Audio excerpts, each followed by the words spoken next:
Le contenu de notre site est enfin prêt, on va pouvoir le publier. Et pour ça, on va partager les différentes pages qu'on a créées dans Notion. Et ce qu'il faut savoir avant de partager des pages dans Notion, c'est qu'en partageant une page, tu vas automatiquement partager toutes les sous-pages que comprend cette page.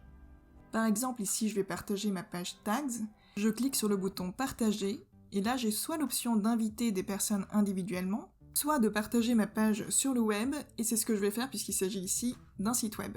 Et là, j'ai différents niveaux d'autorisation pour les visiteurs de mon site, mais je vais permettre uniquement une consultation du site sans autoriser la duplication. Je copie le lien URL vers cette page, que je colle dans un onglet du navigateur, et là je constate que non seulement ma page Tags a été partagée, mais ses 4 sous-pages aussi. Je clique sur ma page Blogueur, et là je constate qu'elle est vide, parce qu'il y avait là une vue de notre base de données archive qu'on n'a pas encore partagée. Donc je partage ma page archive sur le web, et maintenant je vois le contenu de ma page Blogueur. Donc je vais publier individuellement toutes les pages qui sont au même niveau que ma page Tags et ma page Archive.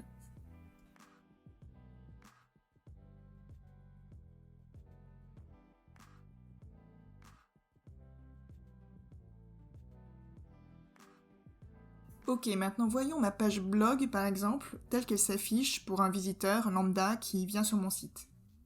En fait, le visiteur ne voit pas la barre latérale gauche que moi je vois dans mon espace Notion, et donc il n'a aucun moyen de naviguer vers d'autres pages du site, si ce n'est vers la page à propos via le lien qu'on avait créé dans l'épisode 2. Donc ce qu'on va faire, c'est de créer un menu de notre site à l'aide des blocs synchronisés. Si je vais sur mon site de démo, je vois que mon menu est un menu dépliant, et donc je vais reprendre le même concept, et tout en haut de ma page blog dans Notion, je vais créer un titre de dépliant, que je vais appeler menu, et pour qu'on le repère bien, je vais ajouter une petite icône. J'ouvre mon titre dépliant et je vais ajouter un encadré avec le raccourci /encadré. Je sélectionne le bloc encadré et je vais changer la couleur en fond par défaut. Je clique sur l'icône pour le changer. Je vais charger une image transparente pour ne plus voir d'icône. J'appuie sur la touche espace pour supprimer le texte grisé. Et je vais créer des liens vers les pages principales blog, à propos et contact en utilisant la mention de page avec le raccourci @. Donc @blog, @contact, @à propos. Et à propos vient avant contact. Je sélectionne ces 3 blocs et je vais faire un drag and drop dans mon encadré. Si on revient dans mon site démo, on voit dans le menu une rubrique tags que je vais essayer de recréer ici. Je crée un titre 3 que je vais appeler tags. Et donc encore une fois, créer des mentions de page vers les pages de tags.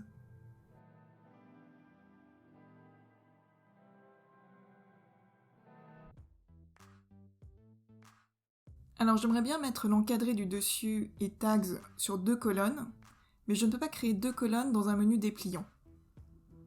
Donc l'astuce qu'on connaît, c'est de créer une page vide, et je vais faire un drag and drop de tous les blocs que je veux mettre en forme.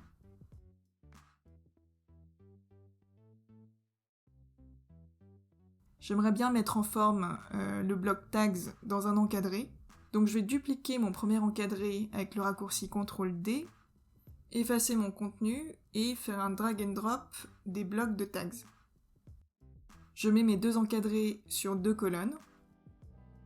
Je reviens dans mon menu et je vais transformer cette page en titre.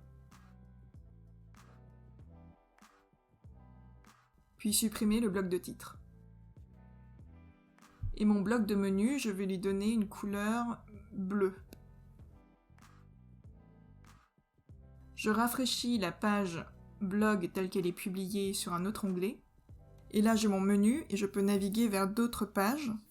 Et donc maintenant, on va créer ce même menu dans les autres pages.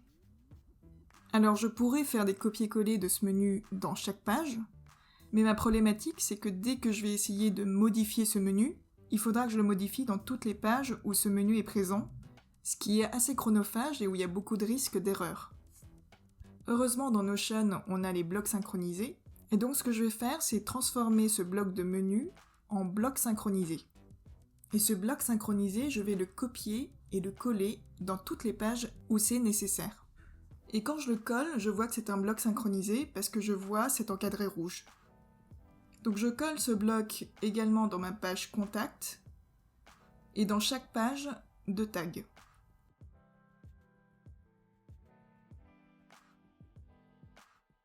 Et je vais faire la même chose dans ma page Articles récents.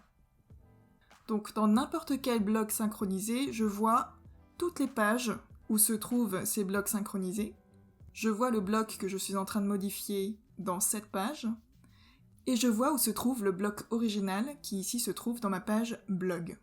Et dans n'importe quel bloc, je peux modifier, par exemple ici j'ajoute ABC, et cette modification est prise en compte partout, dans toutes les pages.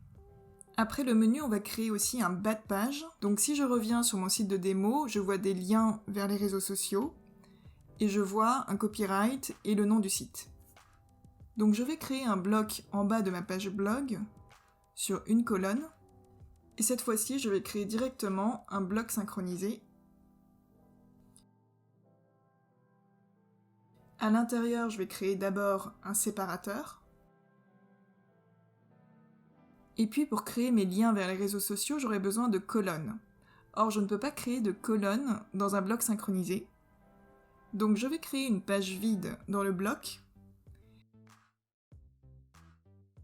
Puis je vais créer des blocs de texte. Les uns à la suite des autres, Instagram, TikTok, Facebook, Twitter et YouTube. Et à l'aide de ces blocs, je vais créer 5 colonnes. Et sur chaque texte, je vais mettre un lien vers le site concerné. Donc là, je le fais juste pour Instagram. Je crée un bloc de texte avec le copyright. Et une astuce pour le centrer, c'est de créer 2 blocs vides et de créer des colonnes de part et d'autre du bloc de texte. Et je réajuste la largeur des colonnes. Donc je reviens dans mon bloc synchronisé de bas de page et je vais utiliser le bouton à 3 points à droite pour transformer cette page en titre. Je supprime le bloc de titre et je vais copier ce bloc synchronisé que je vais coller dans toutes les pages du site.